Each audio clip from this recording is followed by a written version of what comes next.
I'll call to order the Yreka City Council special meeting for July 12th, 2023. We go for starting our closed session agenda, I'm sorry, our meeting. And do you have any public comment online, Retta? No public comment? No public comment in the audience, it looks like. So everybody can have a seat so we're not blocking our stairways and exits, so we can have everybody take a seat. And please join me in the Pledge of Allegiance. Pledge allegiance to the flag of the United States of America and to the republic for which it stands, one nation under God, indivisible, with liberty and justice for all.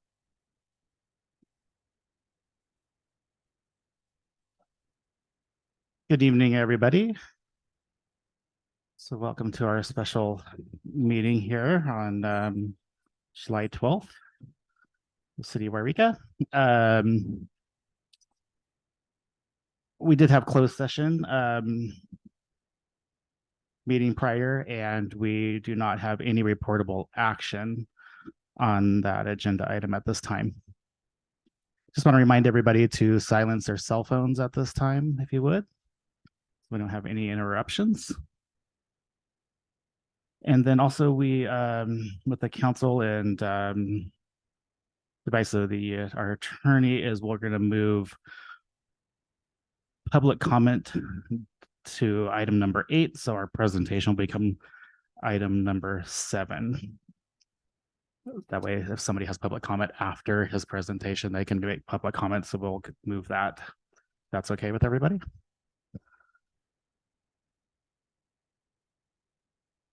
Okay. So we're going to move to item number 8. This is our presentations and our announcement. This time slot is for informational presentations, appointments, and awards to be presented by the city council or the city council or to the city council. Special presentation on cannabis cultivation by and use by Cameron Mooney. 30-minute presentation tonight. And before we call him up and introduce him, Mr. Ledbetter, do you have anything to say before we get going? No, I was directed by the city council to invite Mr. Mooney, and I had a nice conversation with he and Kathy on the phone. It's been about a few weeks now, and they're going to give their presentation, and they've given it at multiple jurisdictions from my understanding. All right. Okay. And before the meeting, I was actually supposed to say that this little ring was found out in front of the door out here. I think we're outside. If somebody's missing a ring, I have it up here. It's a small little ring if anybody is missing one there. I don't know. I think it's a woman's ring, but we don't know. All right, Mr. Mooney, come on down, and good evening. And welcome. Good evening, Mr. Mayor. Good evening, council. Thank you so much for inviting us to our beautiful city. Hello, citizens. Thank you for coming out tonight. Actually, before I speak tonight, I'm here with my teaching and prevention partner, Kathy Grindstaff, and Kathy's going to address specifically Senate Bill 1186 as a part of our presentation tonight. I think it'll be informative for you. So Kathy, could you go ahead and come down forward? Testing 1, 2, 3. I don't think it's on. Is it on, Retta? Testing 1, 2, 3. Testing. Yes, Mr. Mayor, we were having a problem hearing you as well, okay, sir. I don't know. Oh, mine's on, but I don't know how loud it is. We can adjust the volumes, Retta.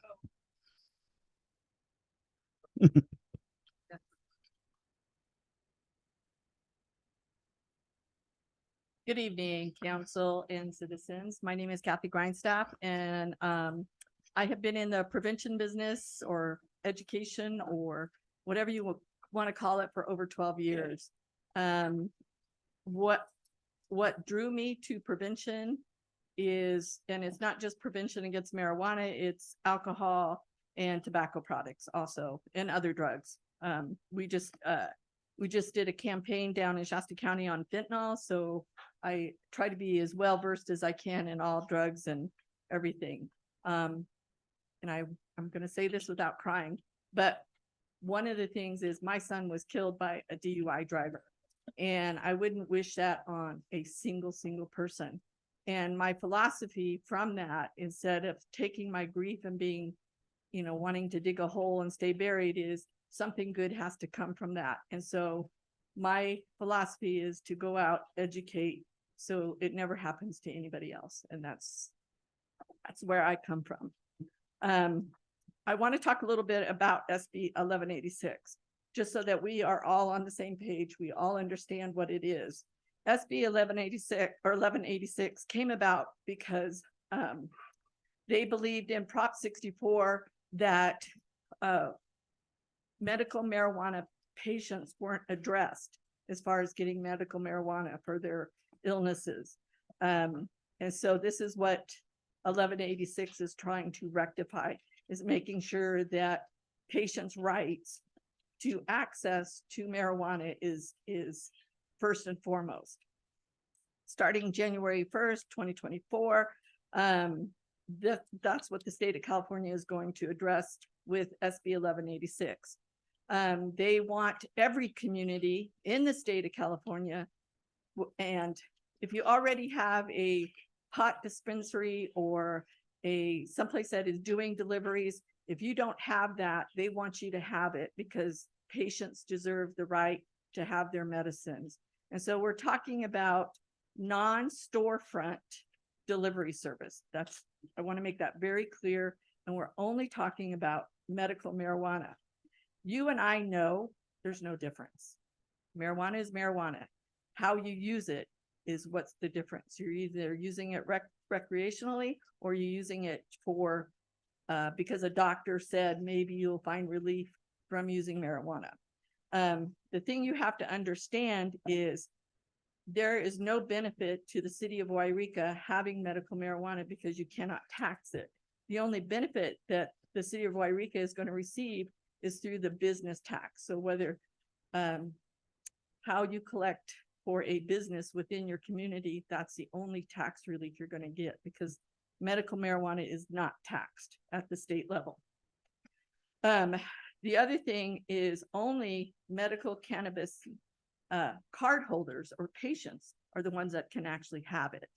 And in order to get that, you have to go through your public health department to get a medical marijuana card. So it's not like you go and get a recommendation from a doctor and all of a sudden you're allowed to buy it. You still have to register with your public health department to get a medical marijuana card and to be able to be considered a medical marijuana patient and get marijuana delivered to your home. The other thing is the city of Yreka cannot adopt any ordinance or any restrictions on where these places are located. So you can't turn around and say, oh, let's make it so they can only be on 4th Street or whatever you choose it to be. This SB 1186 does not allow communities to basically change your ordinances on businesses so that they can't come in. I would challenge you, because your population here in the city of Yreka is 7,800 approximately. And you are proposing 3 delivery services. In the city of Redding, we have a population of over 90,000 and we only have 6. So I'm not sure that 3 is appropriate. Although I understand the competition side of it is like, well, if we only allow 1, is that fair to somebody else that is applying? I don't know how you want to deal with that. Right now, I believe every patient here in the city of Yreka and Siskiyou County has access to their medical marijuana. You have Blaze One delivery in Dunsmuir. You have Lemurian delivery in Weed. You have La Florista in Weed. You have Perfect Union located in Weed. You have Elevate Shasta in Mount Shasta, and you have Mount Shasta Collective. Every one of those stores does medical and recreational. And I bet you my next paycheck, if I called them up and I said, I'm a medical marijuana patient, you deliver to me, they will be on the road and delivering whatever I need. So I'm not really sure like how that works. Make sure you understand about the valid California medical marijuana card. The other thing I would challenge the city of Yreka is how you're going to enforce it, how you're going to monitor it, how you're going to verify that the only people getting it are qualified medical marijuana people. Are you leaving it up to delivery services? Are you taking any responsibility for what they're doing? There has to be some type of enforcement, some type of fact check on that. And I would challenge you on how you're going to do that. Because we all know, hopefully you know, that this industry does not really care. They are out to make money. That is their number one goal. And they're going to use every tool in their toolbox to figure that out. Any questions? I went through this kind of fast. Any questions on this? Not I at would this time. gladly take any questions. We'll open that up at the Okay, comments when at the end. we come to public comment, then we can answer those questions. I did read over your contract. Like I said, I don't really think there's a need for 3 of them here with a population of 7,800, unless you're going to start allowing it outside of your community. I just don't think that's a viable solution when you already have 1, 2, 3, 4, 5, 6, 7 of them here in Siskiyou County. So thank you very much. Thank you. Thank you, Kathy. Thank you very much, Kathy. If anyone cannot hear me tonight, I'm going to use my big boy voice. Please let me know. Thank you. So Okay, we have when I 30 was minutes. asked by 30 minutes on the clock, Mr. Thank Ledbetter. you, sir, 30 minutes. When I was asked by Jason to come here tonight and I started to look around Siskiyou County. And can you I speak want to us, everyone Mr. to Mooney? know- Can you speak to us at this council? You're addressing us tonight. Thank you. On the side, right side. Right side. I had it.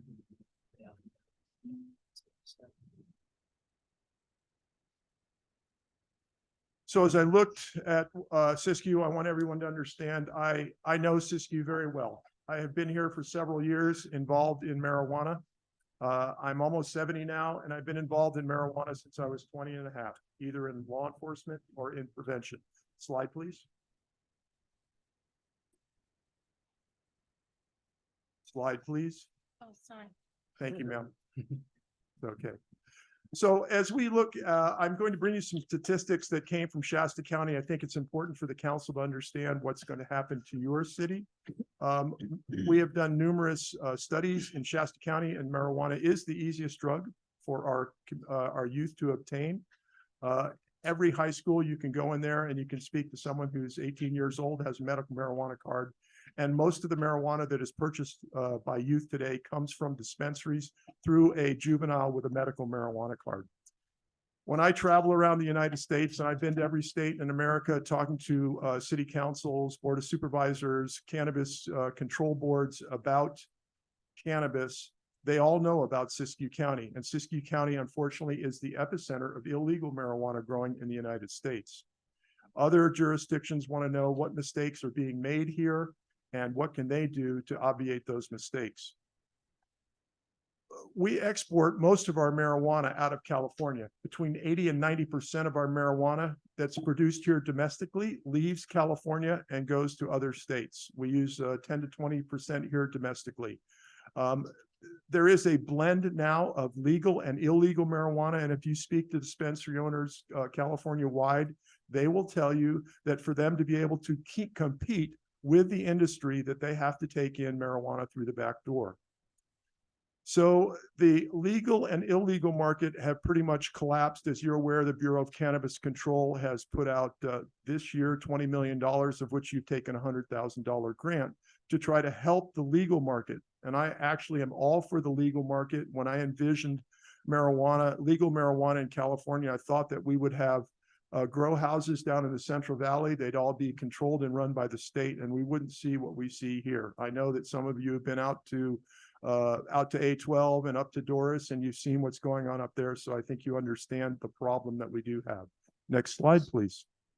Thank you. So there are numerous associations in the United States that are now coming out and showing that marijuana is now a drug of concern. And I do hear regularly from people Well, it's just marijuana. Why should we be considered with marijuana when we have to deal with immediate life threat drugs like fentanyl, heroin, or methamphetamine? And so this is what I will tell all of you.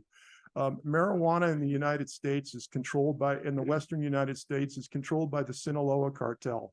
And from here in Siskiyou County, we have several different factions. We have the Chinese on the south side of A12 up against Mount Shasta. We have the Hmong on the north side. We have the Mexican MS-13 up in the Doris area. And then there's a smattering of what I call cowboy growers, which are just people that get in it. They get in it for a year and then they leave. These transnational narcotic groups send all the money and product out of California, and what comes back in that same transnational drug pipeline is fentanyl, meth, guns, heroin, and human trafficking.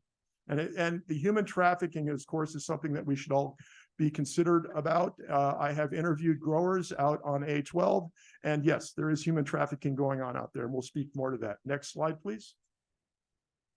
So is it really medicine? So the FDA has already done 300 studies on medical marijuana. There are currently 2 drugs that are legal in the United States that are comprised from THC, and that's Epidiolex and Marinol. And they're given for very limited conditions.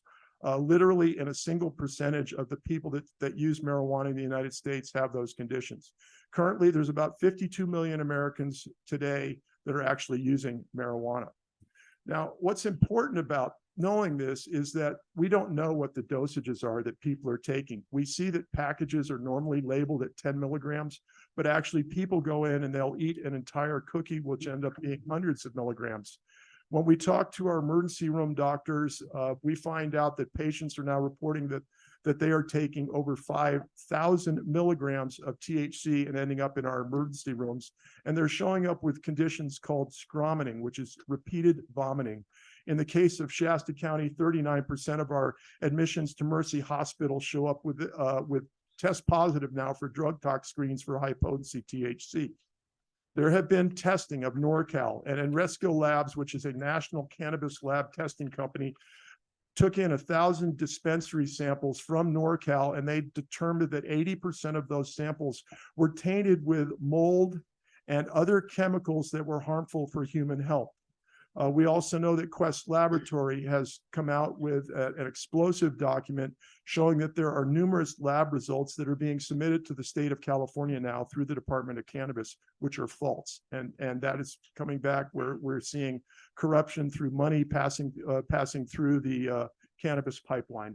There is no medicine in history that's ever been smoked. Next slide, please. So when I looked at interestingly, you have your 2044 plan, and I congratulate you on your 2044 plan and your vision. And when I saw that you want to have a safer, more resilient, healthier, and inclusive community, I thought, well, where does cannabis actually fit into that? So let's talk about what it's actually cost cities. And there's a real cost every time a city opens dispensaries, and only a minority of cities in the state of California have dispensaries now. But the studies show, and all of our information that we provide tonight is we can back up with all the studies for you.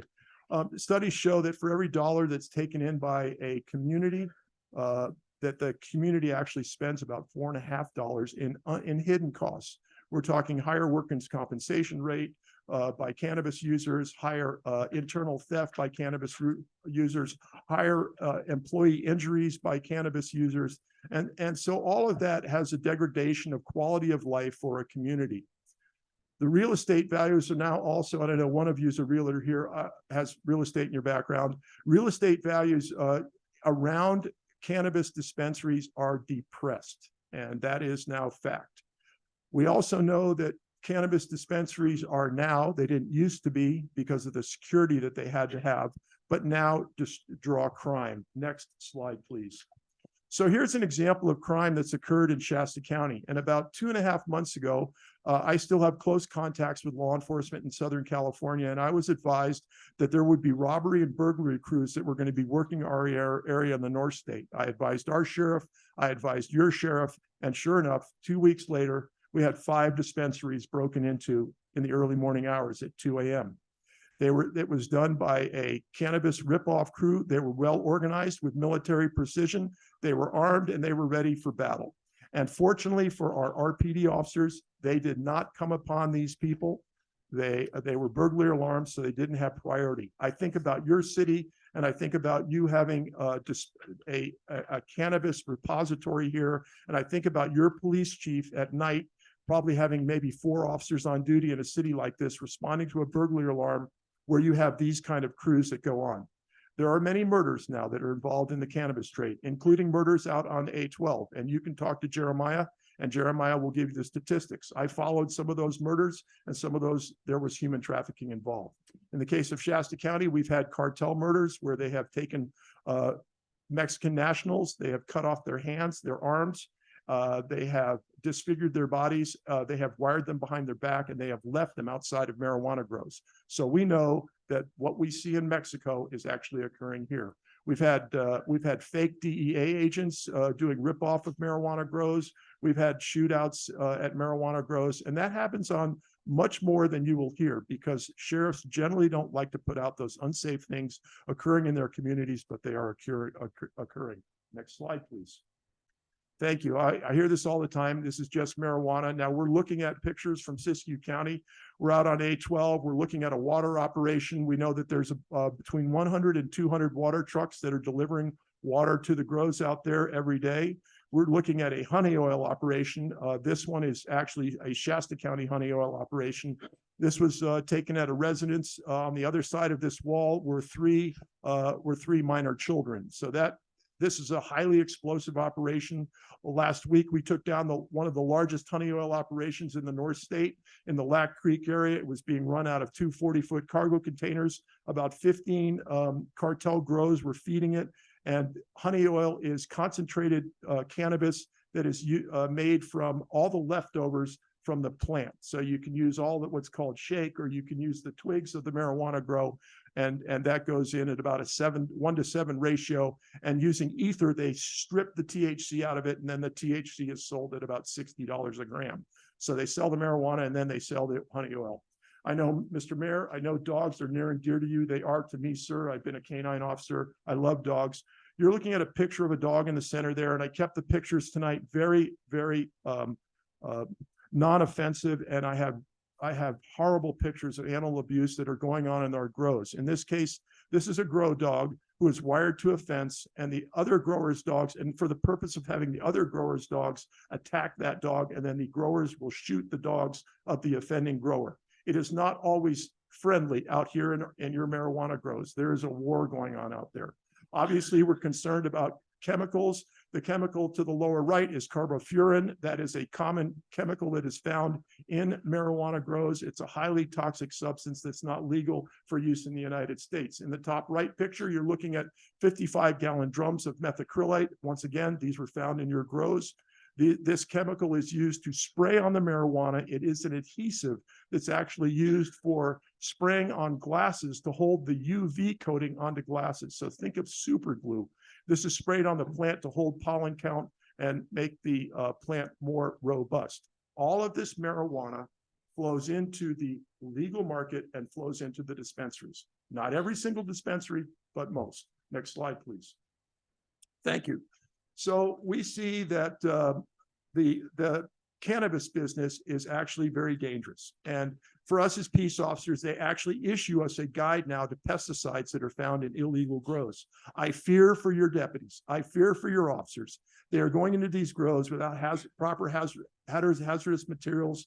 If you have been in any of your grows, you know that one of the things that we do in eradications, the first thing we do is we slice open the hoop house so that they can air out, because of the chemicals and the smell of the marijuana is so overwhelming, it literally will floor you, knock you to the ground. Marijuana is a energy intensive grow. It's a non-native noxious weed. It requires between 2 and 5 gallons per day per plant. And a typical grow will use enough power. And this is a residential grow.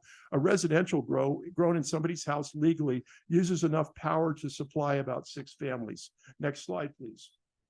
So how much marijuana is enough? And I know it's late, and I'm going to keep the math very simple for you, but Siskiyou County state law allows 6 plants for personal consumption for a person to grow. Actually, in Siskiyou County, you're much more liberal. You allow 12 plants. So let's talk about that. Currently, the price for marijuana and residential marijuana is, you can think about this: 1 pound of marijuana, a typical grower who is just doesn't know how to grow marijuana very well. He can grow a pound of marijuana and a plant per year, equating to 1 pound with a retail cost of about $1,000. But the professional growers today, and you're looking at a plant that is a 5 to 10 pound plant. A professional grower can grow a 5 to 10 pound plant, and they can sell it out of state at about $3,000 a pound. Now, the financial industry of the marijuana industry is at risk. The legal industry is at risk, and so is the illegal industry. And the price for marijuana has dropped exponentially. It used to be $3,000. You could get $5,000 a pound out of state to states where it was not legal. Today, you can buy wholesale marijuana today for a couple of $100 a pound. So let's do the math. So you can start thinking about how much marijuana can somebody actually use. And when you look at it, a novice grower can grow about 5,500 joints per year, which equates to them being able to consume a marijuana joint every hour and a half of their existence. That's a lot of marijuana, folks, because a typical marijuana joint will get you a high for about 3 hours. Now, if you think about the professional grower and what that means that somebody can be smoking a joint every 19 minutes. And I challenge anyone here to think that you could smoke a joint every 19 minutes. So all that is going into the illegal market and being sold out of state. There's so much money coming out of Siskiyou County that I have to go to a forensic DEA auditor to determine how much money is actually moving from your county out into the world. And the only way we can determine that is to look at the central bank in the United States, at which sees how money moves across the United States. Next slide, please. Thank you. Could you go ahead and I'm going to preface this slide. This is Laura Stack. She is a friend of mine, and she runs a national marijuana coalition. And this is a story about her son, Johnny. Back up on that slide and go ahead and hit that button right there. I'm Laura Stack. My son is Johnny Stack, who sadly died by suicide at the age of 19 after becoming psychotic from dabbing high THC marijuana concentrates. He was a happy boy who was raised in an attentive Christian home. He had a 4.0 GPA, a perfect SAT score in math, and a scholarship to Colorado State University. He first got marijuana at the age of 14 from a friend's brother who had a med card. He got his own med card at the age of 18, unbeknownst to us. We found the registry login on his computer after he died. Johnny had no mental or physical conditions prior to using marijuana, and his primary care doctor confirmed they were not consulted. These products were not available to my child in my home and were not allowed in any fashion. These products have no smell and are easy to hide. As a result of THC, Johnny almost flunked his last semester of high school. He had many legal and social problems.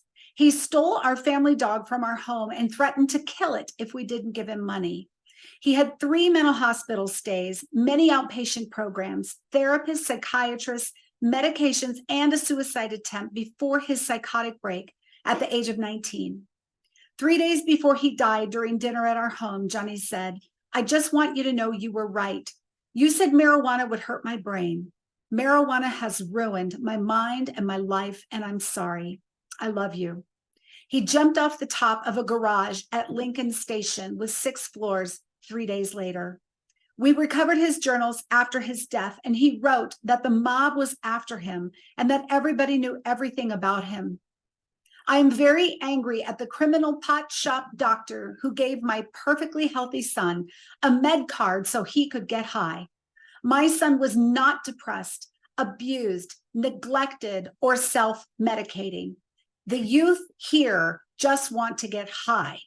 He became paranoid, delusional, and suicidal from being addicted to these potent THC products. High schoolers can get weed here in 5 minutes, and the 18-year-old seniors are selling it to the younger children. I know because I have my son's phone with his photos on Snapchat doing it. Johnny was not a criminal. He was a victim of the predatory addiction for profit marijuana industry. We must put guardrails in place to protect our youth from the harms of today's potent marijuana products, or many teens will continue to follow Johnny's path, and we will lose many generations of our youth to psychosis and suicide. Thank you for listening. Thank you. Next slide. And Mayor, I would like to stick to your, you've been very honorable giving me time tonight, so I'm going to go through my next slides very quickly for you. So this slide depicts one of our California Highway Patrol officers, Andy Camilleri, who was working and he was killed by a marijuana DUI that rear-ended his radio car. I took a random sampling just of people killed in June, and I'm showing you a poster here. If you think this is an anomaly of people being killed by people that are using marijuana, it is not. Of the 52 million people that are using marijuana today, about at least 10 to 12% will have the psychosis from high potency THC. And we must talk about the difference between high potency marijuana and marijuana that all of you with gray hair in this room understand growing up with. There is a cost to litigation. There are now two lawsuits going on in the United States. Excuse me. There are two lawsuits going on in the United States. The state of New York is being sued and the state of New Jersey is being sued for allowing cannabis in violation of federal law. That lawsuit is coming to California. We are talking to that group, and they do intend to bring it against the state, and they are going to enjoin any city that is involved in marijuana. Next slide, please. So this is what our school resource officers have to put up with learning about. Cannabis comes in all forms. In this case, look at the lower right there. That is an inhaler. I beg you, anyone to understand, if you were a school resource officer, that you would be able to tell that between that and a real inhaler if the markings were scraped off. THC comes in all forms now: soup, rice, suppositories, crayons, everything you can think of. Next slide, please. I'm going to keep moving through quickly.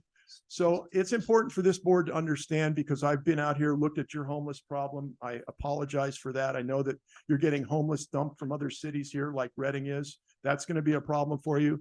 But the cannabis industry aggressively markets itself into communities of color and into communities where people are of lower socioeconomic status. They're using the playbook from Big Tobacco. That certainly meets what's going on in the city of city of Yreka. Sorry. Next slide, please. Thank you. So I love this picture that I got off of your website. Yreka's future starts with you. And so, council members, I do say that yes, the future of this city is absolutely 100% in your hands. You can make decisions now that long after you are gone will positively impact upon the youth of our community. And I am talking about the youth. What adults do in their own business of their own, we don't care. I've given you some resources here. The ISIC is the absolute gold standard in the United States for cannabis information. They have an extensive library with NIDA and National Institute of Health Studies. You can go there and you can take a look at them. You saw Laura Stack from Johnny's Ambassadors tonight, so I thought I'd give you a link to her organization so you can follow up with her. Next slide, please. It's been a privilege, council. Thank you for inviting us tonight and for being so generous with your attention and your time. I'm ready. I would love to hear from the public tonight, and I'm absolutely willing to answer any questions that any of you might have. Thank you.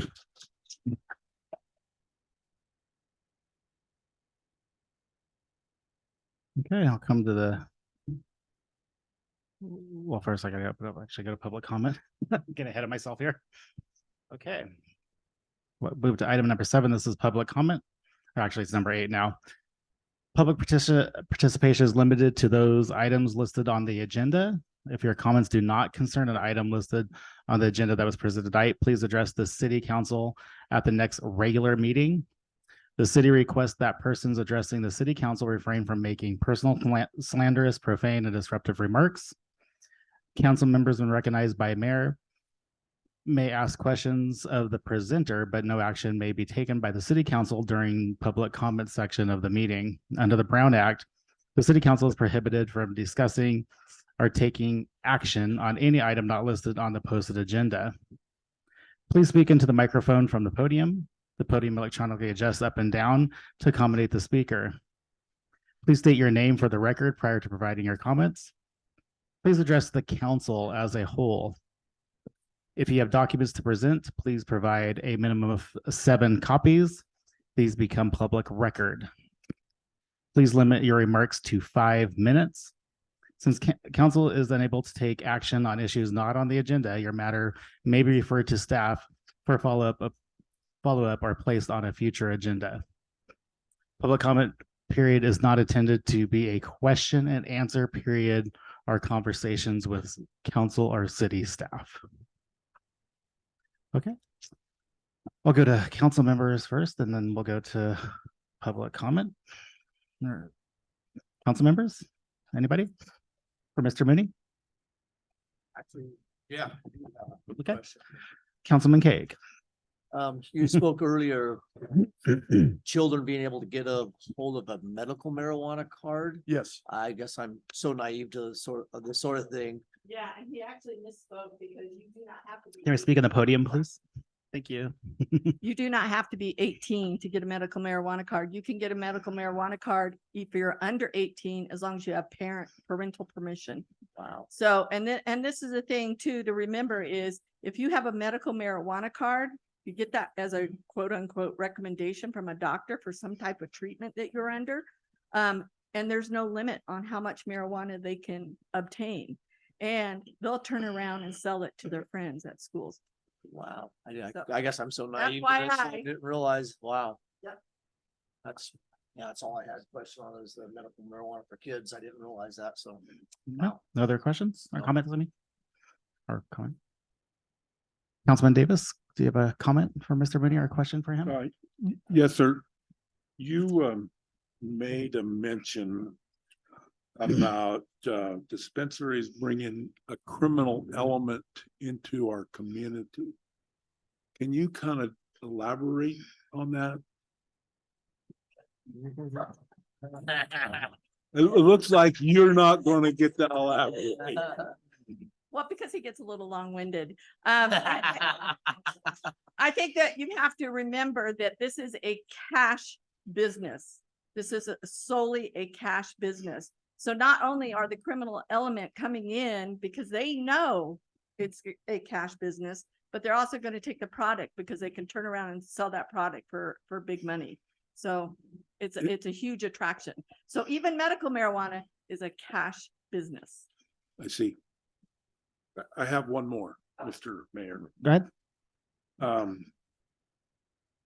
That when you have the medical marijuana dispensaries in your community, does that increase the use of marijuana or does it change the use at all? So national statistics show that when you have a dispensary in your community and you have storefronts and it is a known location that sells cannabis and they do any kind of advertising whatsoever, including the storefront sign, that reduces the thought of harm in the community and it does increase youth use. Well, I was speaking of medical marijuana. Yes. And like I said before, the reason is because, you know, the patient's rights to their medicine, quote unquote medicine, does not prohibit them from buying as much as they want. So yes, this does increase the use because they turn around, just like if I had a prescription for OxyContin. And do you know how much OxyContin pills are on the market? You can sell one pill for over $50 a piece. So yes, we're talking about a huge market, and especially the 18-year-olds that can easily get a medical marijuana card, turning around and getting their hands on marijuana and selling it to the younger generation or the younger kids. And when I say younger kids, I'm talking 6th, 7th, and 8th graders. So just so you know. I think I just developed a backache. 95% of the students in Shasta County were exposed to marijuana in some form last month. They did not necessarily use it, but they talked about it, saw their friends use it, saw it used at a party. Of that 95%, approximately 12 to 15% are what we call stoners and are using marijuana 24/7. And Kathy and I and our fellow prevention people see that when we go into the continuation schools and the young people are high and getting high in class in front of the teachers, and the teachers really can do nothing about it. Many schools are now installing vape devices, alarms in their bathrooms. And it's not to keep the kids vaping, to tell this teacher somebody's vaping. It's to make a safe place so other kids can go and actually go to the bathroom. And I would just challenge you, one more question here is, when I look at what the grant is specifically for, it's for non-storefront delivery. So I want you to think about, what is that going to look like? What is that non-storefront delivery? Is it a office and it has a safe place for marijuana that's just being shipped out? Think seriously about what that's going to look like in your community. And you're talking about 3 of them. So. Was that on our agenda item for tonight? Was that on here for discussion, Mr. Ledbetter? I'm sorry, what's the Was question? was that on there for the discussion tonight? The grant for that? Am I missing it? I believe it's just the presentation. Okay, thank you. I thought I missed something. Sorry. Okay. Any other questions regarding the One more thing. presentation? Okay, You mind? good. All right. There's one thing, I have a previous life where I was a sporting goods dealer and I sold firearms. Yes, sir. And when the medical marijuana card showed up, that immediately stopped the transaction. That's federal law, not state law, federal law. And I that just that has thought been I'd throw that in upheld. there. Merrick Garland just upheld that law nationally, that if you fill out a 4473, which is the dealer's report of firearm sale, that you cannot be an addicted or user of marijuana and other products. And what That we is find correct. is that most people do not tell the truth on that part of the form. Well, if they had a card, yeah. That it, Mr. Davis, Councilman Davis? All right, Councilman Baker? You have a Thank comment? you, Mr. Mayor. I don't have any specific questions, but I just have some comments that I'd like to make. And I have to tell you that I have not heard you speak prior to this evening. And I am so impressed with the level of knowledge and expertise that you've gained. And I feel that we're very fortunate to have you here tonight. And I would love to be able to see you guys go into the schools and give a presentation. I have my oldest grandson is a teenager, and I am just really concerned about his access to the marijuana of today. And I appreciate your comment about the people with the gray hair. We're not talking about Salmon River homegrown from the 1978. We're talking about really highly concentrated cannabis now. And I've been reading a lot of studies about psychosis that is specifically in teenagers, and how dangerous that is, and how they're able now to determine if somebody is going to be susceptible to psychosis. They just say they start getting paranoid when they're using marijuana. So there are dozens and dozens and dozens and dozens of stories of college kids going to Colorado for spring break, and they have never tried marijuana, and they go in and they get a cookie, and the cookie instruction says 1/8. You're supposed to just eat 1/8 of a cookie. Who eats 1/8 of a cookie, for crying out loud? But because it's a food product, it's not absorbed into your body as quickly as if you smoke it or don't eat it. And they're like, oh, well, that didn't do anything. And they eat the whole cookie. And these kids are having those psychotic breaks and jumping off of buildings and dying. So it's not just Laura's son. We're talking about kids who think, I'm going to go here to, spring break, and experiences and they're having those psychotic breaks. We're talking about kids. We all know what a vape pen is, right? Do you all know what a vape pen is? It takes like the top of a pinhead of a dab of marijuana that they are vaping and having those psychotic breaks. That's how high it is in THC. So But All right. so, again, I just want to say thank you. And I want to say thank you to the city administration and my fellow council members for hosting this presentation this evening. I think it's very critical for our community to get some information. And I am incredibly passionate about this subject, Mayor. My trainee, JT, 30-year Los Angeles County Sheriff's veteran, highly regarded, numerous commendations, retired with many injuries, began using honey oil as an alternative to traditional pharma medicine. After about 1 year, became psychotic, and in a year and a half, ended up killing himself, committing suicide, directly related to this drug. This is why I'm passionate, and for the rest of my life, I will always come before people like you and try to tell you about the dangers of this drug. It's not just marijuana. Thank you. Anything further, Councilman Baker? I'm finished. Thank you, All Mayor right. Middleton. Thank you. Pro Tem McCoy, do you have any comment? I would just Or say, question for Mr. Big? I'm going to say thank you to both of you for coming to present. I have 2 dogs from the Doe Crows. One was shot on the right side and and the vet extracted the bullet, and the other is missing rear leg because it was run over. So yeah, there's a lot, there's as many as 200, 300 dogs left out there at the end of the growing season. All right. Is that it? All right. Thank you, Pro Tem McCoy.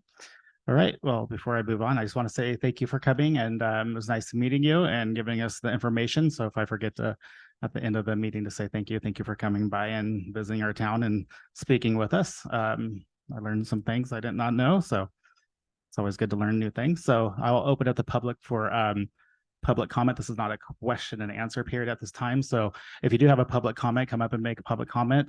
I do invite you afterwards, after we close the meeting. If you do, if you're so inclined to answer some questions maybe for the public afterwards, we could do that, correct? Yep. Afterwards on their free time. Yeah. Well, whatever. Yeah, outside. Yeah, exactly. Okay. You're up. My name is Ginger Sumito and I live in Big Springs. I do not live directly in Yreka, but my family is very much affected by what happens in Yreka. Our children go to school here. In fact, the whole valley's children go to school here. They go to local high school events and fair events and hang out with their friends at the local fast food places. I would like to tell you a story about a girl named Cherry who attended a school similar to Yreka High School. She was valedictorian for high school, a violinist, and she sang in a choir. After graduation, she looked forward to becoming a chemist working with biohazard material. She met Billy that moved in the neighborhood 2 months before Cherry graduated. He was clean cut, he was athletic, and he convinced Cherry he cared about her health and well-being. Billy, however, was a drug dealer. And just like a freshly painted storefront of a dispensary, Billy didn't look dangerous. He enticed Cherry to experiment with him with his laced brownie treats, which forever changed Cherry's life. Cherry did not go to school. She gave birth to 2 children that she did not know who the fathers were because she was too high to know. She spiraled out of control the next 5 years and did not go to graduation from college. And she at the end of the 6th year was dead. Now drug dealers are being replaced by dispensaries. These dispensaries sell cannabis and laced gummies, gummy bears, cookies, candies, fruit vapors, and brownies, just like Billy. Who are they really targeting? Cherry would be your child, your family's child, a friend's child, or someone you know. But Cherry was my sister, and I forever have missed her. According to the Journal of National Medication a association article dated 2021, a study of 700 dispensaries determined that 67.9 of them did not have any writings that protected children as they went in. So what a child seen was a gummy bear had no writings that warned them that it was for adults only. 35.3% of those failed having underage children within the dispensary itself. The dispensaries are enticing, either directly or indirectly, just like a drug dealer. Please don't dangle this carrot in front of our children. Don't give them the access to the dispensaries. Don't let them be the victim that Jerry is. Protect your children and let them be a child as long as they can. Thank you. Thank you. Next public comment?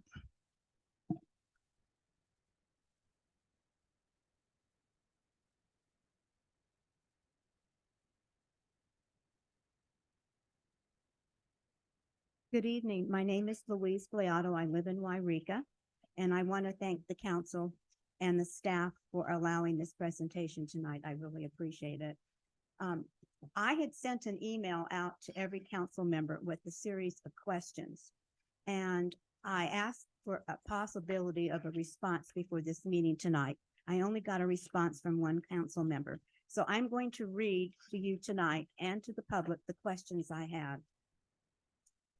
Did the city's previous legal counsel review SB 1186 before the council's vote to apply for the grant regarding the question of storage of marijuana products in jurisdictions that do not currently have dispensaries?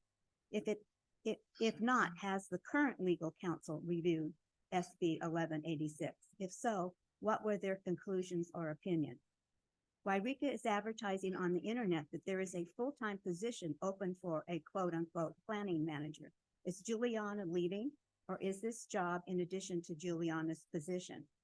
The salary range posted seemed to match the salary range on the Department of Cannabis Control Retail Access Grant Program, Attachment B budget form, and I have right here 7 handouts for that form in case you don't remember seeing it, but I did attach it to my email, so hopefully you read it, but in case you didn't, it's right in front of you. Is the $115,000 grant a done deal, or does the council still need to vote to accept the grant? Can Yreka decline to take the grant if enough citizens object? Retail Access Grant Programs Attachment B budget form lists program development costs, planning director at an annual salary and benefits of $181,306.60 for 2 years. Since the grant is for $115,000, is Yreka responsible for the remaining $66,306? If the city attorney determines that a non-retail storage facility is required, who is responsible for the cost to secure, maintain the site, and who is responsible for additional cost of security? The grant application indicates that Yreka will be utilizing 3 existing staff members to manage this program. Why then is there a new position posted for a full-time planning director at a salary of $181,000? The grant application stated Yreka would allow up to 3 retail licenses for delivery of medical marijuana. The exact the amount of license was not mentioned at your meeting on March the 21st. Councilwoman Baker attempted to amend the application for only 1 license, but it was voted down. So I want to know how that got on the grant application for 3 non-storefront dispensaries, and is it required for the council to vote on it? Who made that decision? And if we allow 3 licensed delivery persons, does that mean we will need to have 3 storage facilities in Yreka filled with dope? As of February the 1st, 2023, 327 cities and counties, which is 61% in California, do not allow establishments of any cannabis retailers, whether storefront or non-storefront delivery, within their jurisdiction. In accepting the grant, Yreka will be obligated to hold community outreach meetings and engagement events. Does this not make Yreka a pimp for Sacramento to promote drugs use in our community? I am urging the council to reconsider and decline the grant. Thank you. Thank you. Next public comment.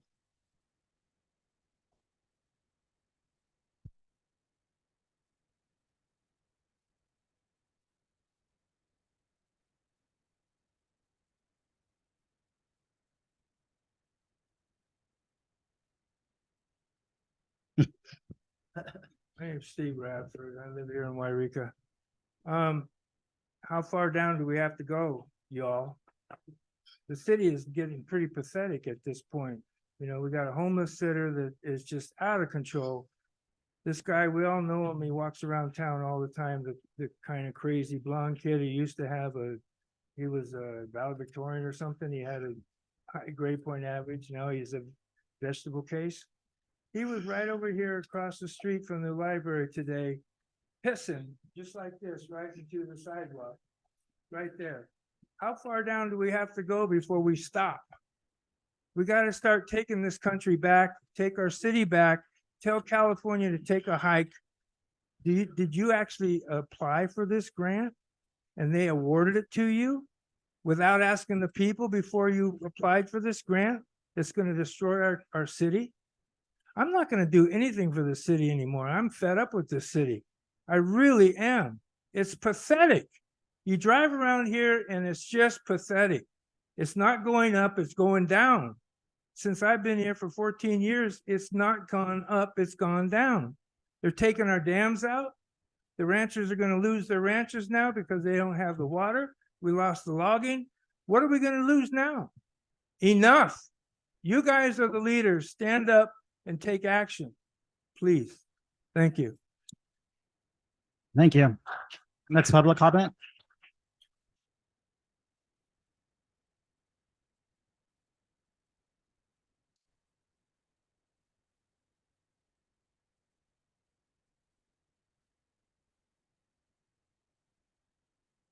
Jack Phillips, Mount Shasta.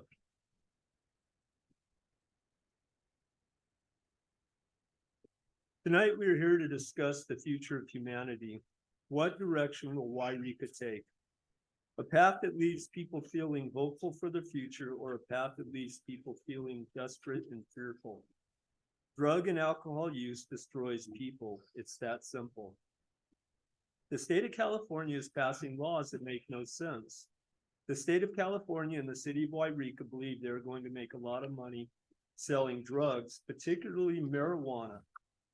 I'm here to tell you that you're not going to make any money due to the unintended consequences of drug use. The big lie is medical marijuana. The Surgeon General just stated that medical marijuana doesn't exist. Do you remember Nancy Reagan saying, "Just say no to drugs"? It's a very simple message with a lot of meaning. Meaning what? Live your best life clean and sober. Act right, do right, and be right.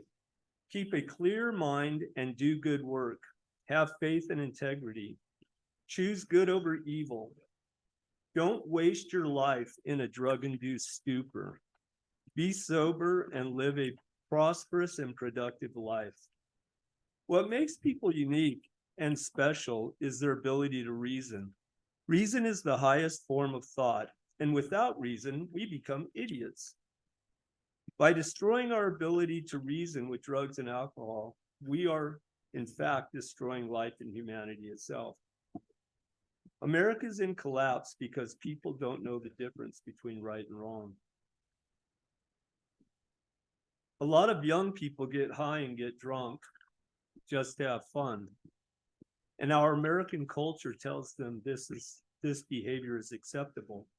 American culture tells young people that it's okay to get high and drunk. It's okay to make bad decisions and do stupid things. Everything is okay until they get behind the wheel of a car and kill someone and end up in court charged with vehicular manslaughter. Then suddenly, faced with 25 years in prison for manslaughter, the message changes.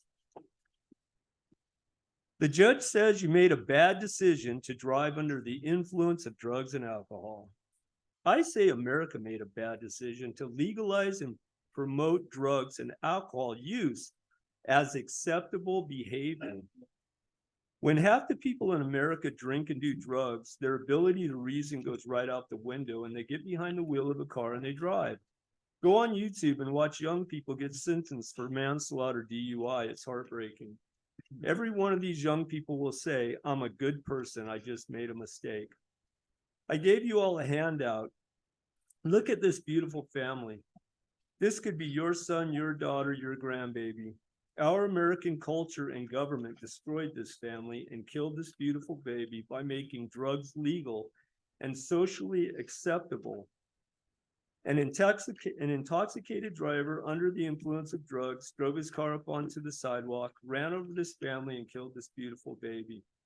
The mother, the father, and the intoxicated driver will never recover from this preventable accident.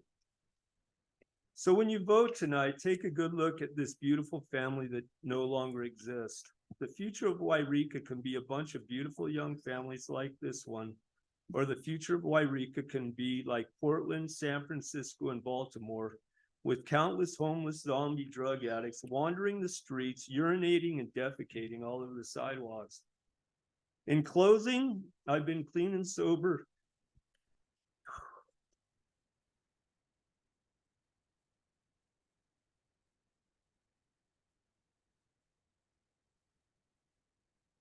In closing, I have been clean and sober 38 years.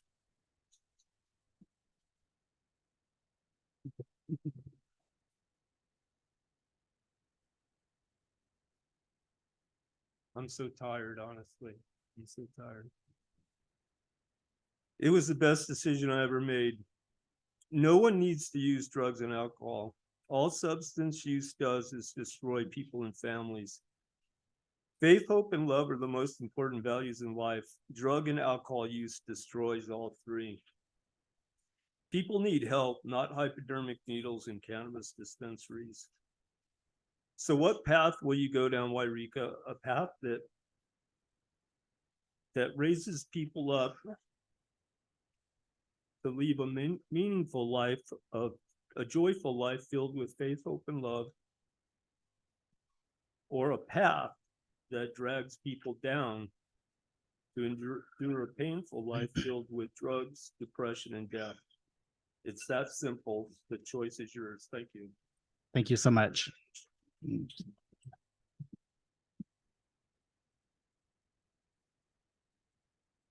Hi, my name is Erin Ryan. I'm with the Office of Congressman Doug LaMalfa. And I thought it would be irresponsible for me not to say something, because your county started a movement in a lot of neighboring counties. I became involved with marijuana when I went to college in 1979. I went to Humboldt State. We all know what the involvement was there. There was a lot of it. I have terrible lungs, so I was not a marijuana user, but I saw a lot of it. And that was a 2% THC. And I saw people use it, but still finish college. I mean, they were able to function. What's going through the stores now is 80%, just to put numbers on this. So if 2% got people high in 1979, imagine what 80 to 100% is doing today. Wildly different. So I became involved with the crime part. Ginger and other citizens in your community who were calling our office about what was going on over on A12. And this has been years back. So although it wasn't technically a federal issue, people wanted to know, well, what are you guys going to do about it? And I thought, well, at least we could be smart about it, you know, and not just tell them it's not our problem, you know, good luck with that. So the more involved I became and the more photos that I got of what was going on in your county, I started to think, did anybody else know about this? So I started calling other boards of supervisors in other counties, and I said, Cameron and Kathy, I think it was Kathy, emailed me. It was one of them, emailed the office and said, do you know what's going on with the marijuana thing? And everybody's like, Aaron, it's your marijuana people. They want information. Kind of became like my little pet project. So I got a hold of these guys and they said, well, hey, can you come and do just what Cameron did for the Shasta board? And so I showed pictures of your grows on A12. And we had some members on our board that were somewhat apathetic about things like that. And this guy's eyes were about this big. And instead of getting up and marching out like he usually did when people presented, he sat there and listened and he asked questions for almost an hour. So I thought, well, hey, this is, people don't know what's going on. I'm like, this is right at the road. It's an hour away from me. So then I went to Lassen County, did the same thing. And I had Cameron and Kathy come in and help me with that because they had ordinances on the ballot for commercial facilities in their town. And they had another ordinance for commercial growing in their county. And we were like, do you guys know what's going to happen when you do this? Are you aware of what's coming for you? Cheap land, law enforcement's overwhelmed almost immediately, and it goes to hell pretty quickly. The difficulty with this is are people making decisions, and most of us that are attending public meetings come from the era of 2% THC. They don't know that there are inhalers that people can be using in public. They don't realize that when they're in when you run down the list of school shooters and things, back a number of years, I have a list, I should have printed it. It's a long list. When you look at school shooters and mass shooters and you look at their ties to marijuana, high potency THC and those types of crimes are right there. So we're talking about guns, we're talking about all these things, fences, and who's coming into the school. And I'm thinking, hot tip. How about let's not get them hooked on high potency THC. And then one of the things, remember the guy that shot the 9-year-olds?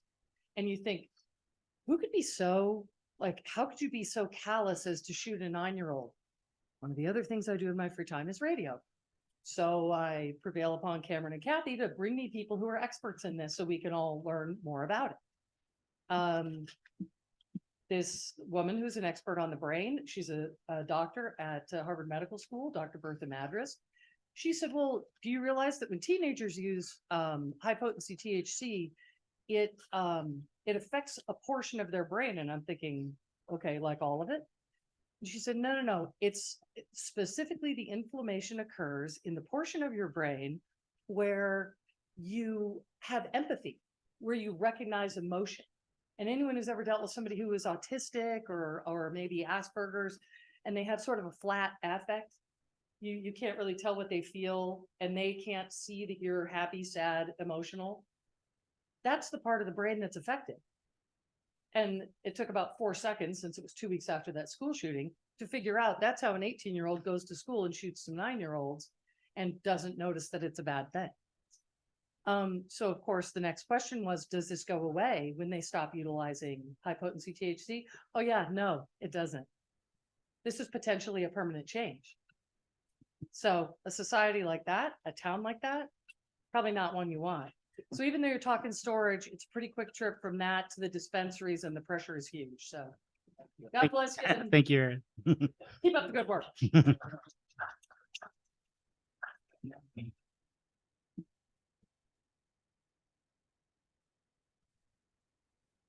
Hi, Diane Collier, Yreka. I actually have a couple personal experiences with people who think marijuana is just pot. And so I was in a band, some of you may have heard us, and the lead guitar player there, he actually raised marijuana and sold it. He came from Boston, and I'm pretty sure I know where it went.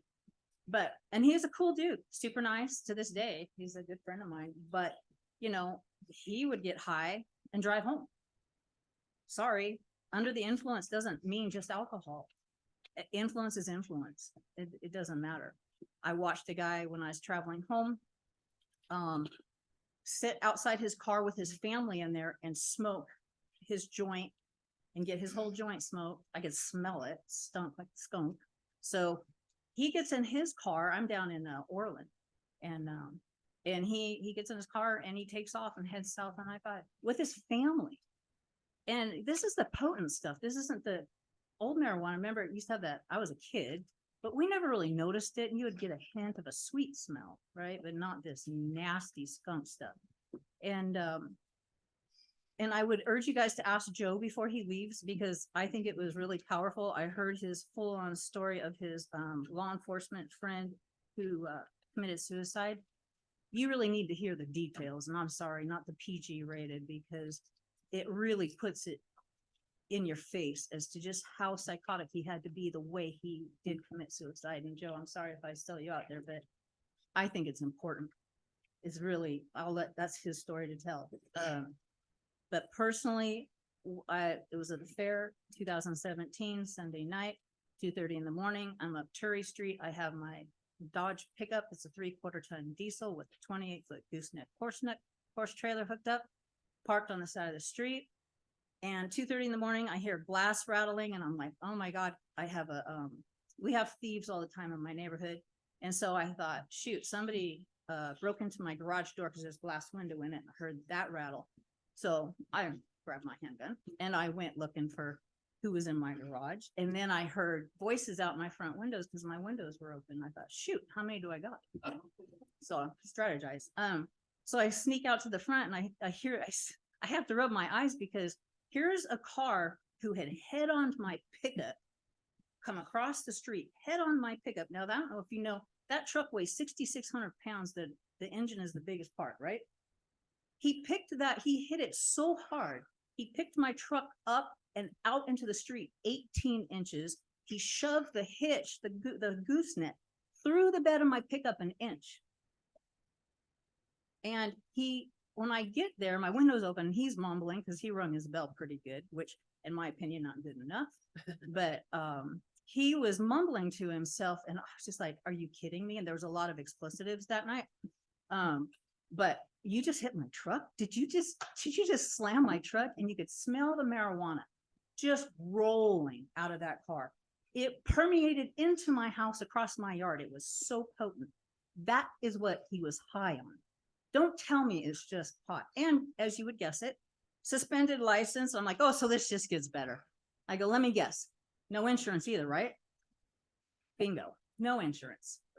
And YPD got to hear a lot of fancy words. And in fact, they were actually calling. They were like, just go, let it out. Because they can't say what they want to say when they watch this travesty and this. I mean, so this guy just wrecks my truck.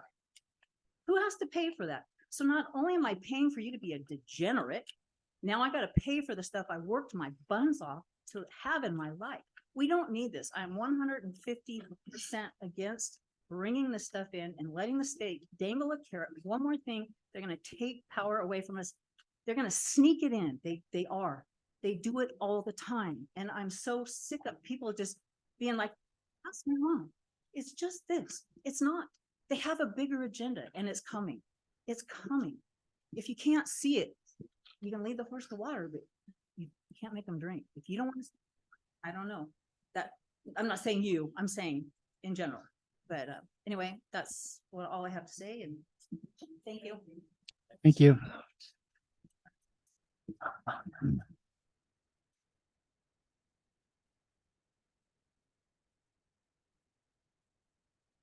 Good evening. My name is Debbie Bacigalupi. And what I would like to impress upon you all is perhaps working more diligently or creatively on how do you make Yreka more pro business, not that kind of business, but more pro business. And as a cattle ranching family, generational cattle ranching family here in Siskiyou County, we are being, for lack of better words right now, assaulted, insulted, attacked, however you want to put that, on our water rights. We are being pushed out is what's happening. And with the Klamath River dams, full basin management will certainly wipe out some of us because all water will be used for, the priority will go to the fish. So why do I say that? Because Siskiyou County is not becoming pro thriving. It is becoming less. Like I've said before, we were the 5th wealthiest county in the world's 5th largest economy. And so it concerns me that we're inviting something that actually is going to ruin. No matter how you look at it, it is going to ruin. The human trafficking was so can we start as Board of Supervisors and City Council members? can we look towards things that are actually bringing greatness to this once really great county, which is why my parents moved here. They could have moved anywhere 40 years ago, but they chose here because they loved it. They loved what it offered. They loved the people. And right now, those illegal drug cartels are just less than 15 minutes away from our ranch, and we're seeing them get closer and bigger and closer. So just that thought about being pro-business. Human trafficking was mentioned earlier. I just got this article. California consistently ranks #1 in the nation in the number of human trafficking cases reported to the National Human Trafficking Hotline. The California Attorney General notes that California is one of the largest sites for human trafficking in the United States, recognizes the serious nature of the crime, and we know it goes along with drug cartels, and has defined it as modern day slavery. Human trafficking is among the world's fastest growing criminal enterprises and is estimated to be $150 billion a year global industry, almost surpassing the illegal drug cartel, illegal drug industry. It is a form of modern day slavery, again, that profits from the exploitation of our most vulnerable populations, including children. And I think this drug marijuana thing does the same. So I thank you for inviting these awesome speakers and taking the time to listen to the phenomenal information that was given. I'm just like, my mouth is dropped just as much as yours. And knowing that Siskiyou County is one of in the United States, biggest illegal drug cartel counties is shocking. Anyway, thank you so much. Thank you.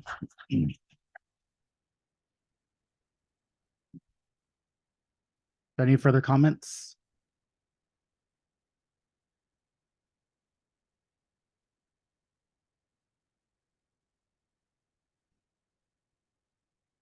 Yeah, thanks for having this. It's pretty educational for me. I've been hearing about this for years, and thank you, Aaron, especially for saying about the 80%. I mean, they might have said that before, and I forgot about. Can you state your name for the record? Oh, sir? sorry, David.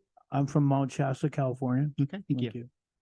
And so, the information is so vital that, because it's been so popularized, when I was younger, I took the marijuana, but I didn't realize it was 2%. I knew it was weaker. I have been hearing that, but to 80%. I also wish that the guests at the end maybe could say what else is in a lot of marijuana. I know they dose it with other stuff too. That's pretty important. Like, even if you guys, people are making decisions to bring to the public, if you had to come on the side of, well, this isn't popular because that's just marijuana. Well, it's not just marijuana is what we're learning. It's a lot more powerful. In regards to the homeless, a lot of them are on drugs, and a lot of cities just are throwing them needles and stuff like that. And that hasn't worked out. I don't know if you saw Seattle Dying. It's a great documentary. And they came up with at the end they needed enforcement. So they needed that. I mean, they need enforcement, but they also needed intervention. And they got a hold of some people on the East Coast, Pennsylvania, I forgot, with some women that had a great successful program on, I forgot the name of it, but it's in Seattle Dying, of what they can do to help rectify that situation. Because you just can't have people just tinting forever, because I don't know what the solution is, but that's not it. So I was hoping at the end, I don't know if you can at the end, just give some more bullet points specifically on what I can learn and us learn why it's not just marijuana. What else is in it besides? Sir, can you direct us, please? You're directing us now as a public comment. So if you direct us, and then afterwards, if you want to meet with them in the parking lot and get some information, you can. Well, I was wondering if he could. Thank you. You can meet him at the parking lot, but you have to direct us at this time for public comment. Okay. Thank you. Thank you. Thank you. Retta, do I have any people online for public comment? One. Oh. There's one person. Okay, but no comment. Okay. Oh. Don Riatri. So we're not here to talk about, illegal drugs and marijuana. Mostly we're here to talk about, are we gonna do this, what the state is mandating us to do? Choices or no choices. The reason we pick 3 is because if you only pick one, it's not fair. So that doesn't mean that we have to do 3. And the reason we're looking for a grant is because we can't afford to do this at all. It's state mandated, one more time. So I see that, there's a lot of passion here. I get it. Boy, do I get it. I have a niece up on that hill right now doing marijuana that's laced with fentanyl, and it's going to kill her. And before that, she was just doing marijuana at a dispensary, which is state regulated, seed to sale, only THC, not fentanyl. Again, this is going to kill her. Let her speak, please. No interruptions. Continue. It's going to kill her because we don't have a way for her to get her cheaper THC that's not fentanyl laced street drugs. If we had a way for her to, call and say, hey, I need this, that they could take it, they could get it from that little warehouse, they could take it right to her. It would be seed to sale marijuana only. Instead, she can't do that because she can't afford the delivery fees that weed are charging, Dunsmere is charging, Mount Shasta is charging. And yes, they're delivering here right now. This is important for people who are medical marijuana. She has a medical marijuana card. If I could use it, I would, honestly. But of course, I've only tried a couple of times. It's made me absolutely paranoid. So no. And I don't get to use opioids. I'm allergic. So I get nothing. And this is for people who need medical marijuana. Thank you. Thank you, Don Marie.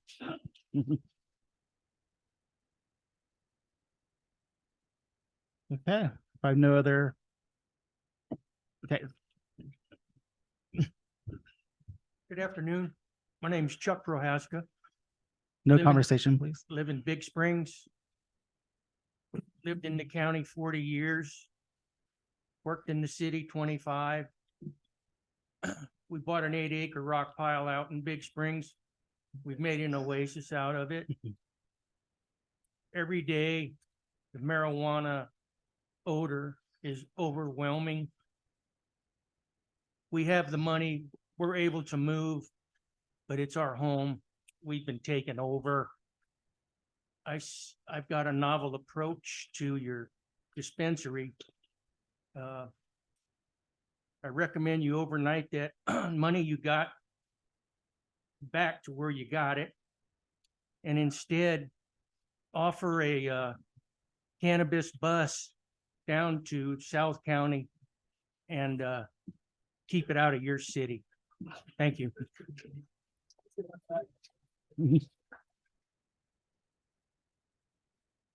All right. So that's it. I'm gonna end our meeting tonight, and we thank you all for coming. Mr. Mayor. Meeting. Oh, I'm sorry. before we Wait. I'm sorry. Oh, were you waving your hand to talk? I'm Yeah. sorry. Before we close, there were a few statements that were made that. You want to need respond? Yeah, I need to correct the record on a Okay. couple of them. Okay, great. Our Um, city attorney, Mr. Jared, is going to respond to a couple of the. There was a comment questions? made that you're here tonight to decide something, you're not. This was presentation only. That's the way it was agendized. There will be time to decide things about how to, if you're going to amend the city code later. And so just wanted to set the record straight on that. The second point was whether deliveries are allowed in the city presently or not. Deliveries are allowed in every city by state law. What's presently not allowed in the city of Yreka is any type of commercial use. And so a land use aspect of that, locating a delivery facility here cannot be done under your current city code. That's what conflicts with SB 1186. There was a comment again about a vote tonight. There's not going to be any vote tonight as you're ready to adjourn. Ms. Galato mentioned had several questions. I can answer a couple of those. I can't answer the question of whether prior legal counsel analyzed 1186. However, I can answer that I have, and my conclusions are in a memo that has been submitted to the city council. That memo is in the form, it is not an attorney-client privileged version of my opinion on this that would be available for public consumption. And one of the conclusions that I come to in that is contrary to something another speaker said that Ms. Grindstaff said at the beginning regarding the city cannot adopt any regulations. That's incorrect.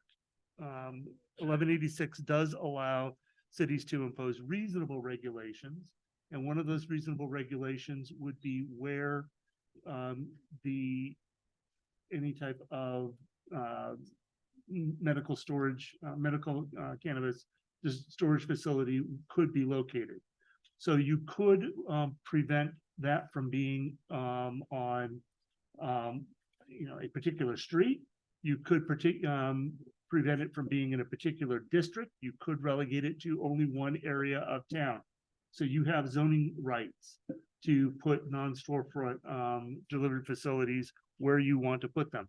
That's the whole purpose of the zoning change that you would go about changing an ordinance, drafting an ordinance, analyzing that. That's what the money's under the grant are for, to analyze that. There was another question by Ms. Galato. There was a percentage, I think it was 67% or something like that, of cities who do not allow any types of these facilities.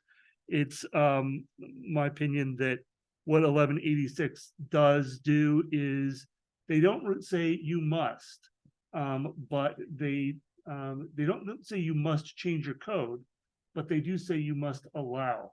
So it's either you're going to be allowing this effectively unregulated and be litigating the matter, or you're going to change your code to comply with 1186 that does require the ability to have that type of facility somewhere in your city. Is the grant a done deal? Can you reject it? I think you probably could reject the grant.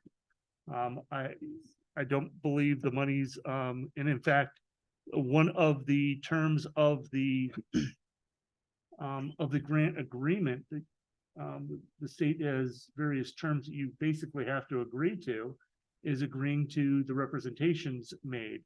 I don't believe that those representations are so, it would be interesting to see what the state thought about how strictly you need to adhere to those.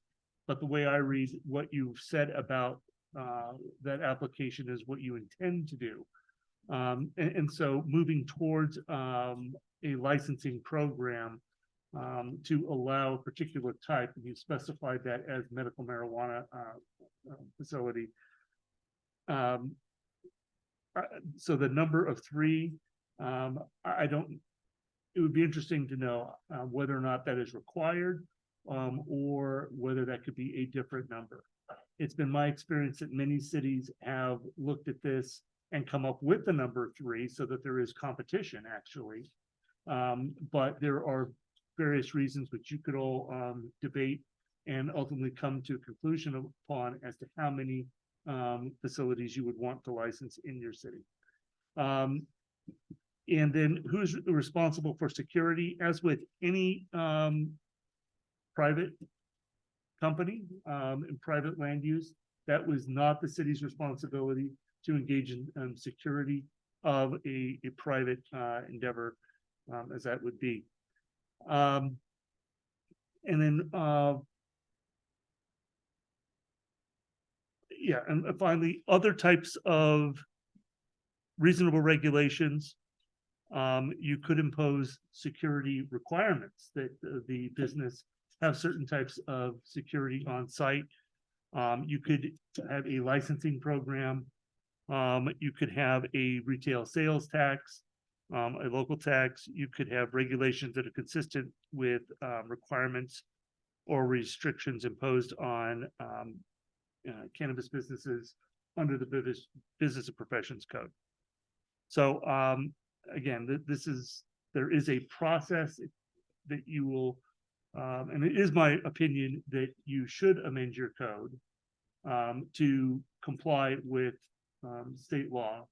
As I've read your what you've previously done, I believe it was 2017 and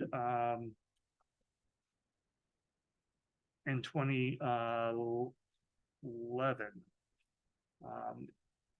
Your amendments of the code were consistent with state law at that time, but state law has since allowed other things to happen and made your code effectively out of date.